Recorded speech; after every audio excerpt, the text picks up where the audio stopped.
জুমার নামাজের পর শুরু হয়েছে ডাকসু নির্বাচনের পঞ্চম দিনের প্রচারণা। বিকেলের পর থেকে হল কিংবা ক্যাম্পাসের বিভিন্ন জায়গায় সড়ক প্রার্থীরা। মধুর ক্যান্টিনের সামনে রয়েছেন সহকর্মী আবুল কালাম আজাদ, সরাসরি যুক্ত হচ্ছি তার সাথে। আজাদ, আপনার কাছ থেকে প্রচারণার খবর জানতে চাই। কেমন দেখছেন প্রচারণা, প্রার্থীরাকে বলছেন এবং সেই সাথে যারা ভোট দিতে যাবেন তাদের কথাও জানতে চাই।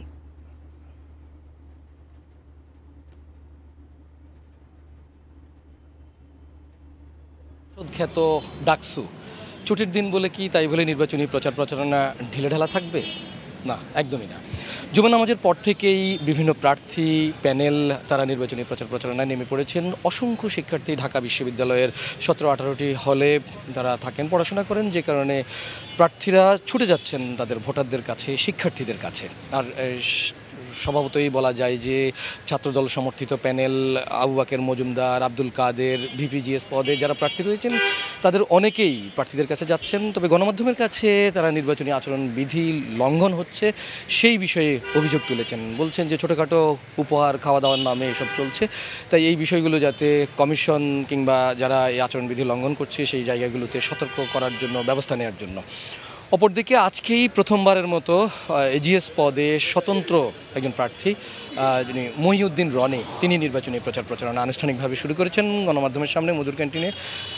এই জায়গাটিতে কিছুক্ষণ আগে তিনি বলেছেন যে বিশ্ববিদ্যালয়ের যে প্রায় 30-40 বা 3-4 লাখ শিক্ষার্থীর সঙ্গে প্রতিযোগিতা করেই এসব শিক্ষার্থীরা ভর্তি হতে আসেন, তার মধ্যে তাদের যে সংকটগুলো রয়ে গেছে সেই জায়গাগুলোতে তিনি সবাইকে সঙ্গে নিয়ে কাজ করতে চান এবং বলেছেন যে লাইব্রেরিতে সংকট, মেডিকেল ব্যবস্থাপনায় সংকট, এরকম নানা জায়গায় সংকটগুলো তুলে ধরেছেন এবং শঙ্কার কথা প্রকাশ করেছেন যে অতীতে যেভাবে সরকার এই বিশ্ববিদ্যালয়ে প্রভাব বা আধিপত্য বা নিয়ন্ত্রণ বজায় রেখেছিল, ভবিষ্যতেও কেউ ক্ষমতায় এসে সেভাবে নিয়ন্ত্রণ বজায় রাখবে কিনা, তাহলে শিক্ষার্থীদের এই অধিকারগুলো হরণ করার এক ধরনের অপচেষ্টা হবে, এরকম একটি সংখ্যার কথা বলেছেন।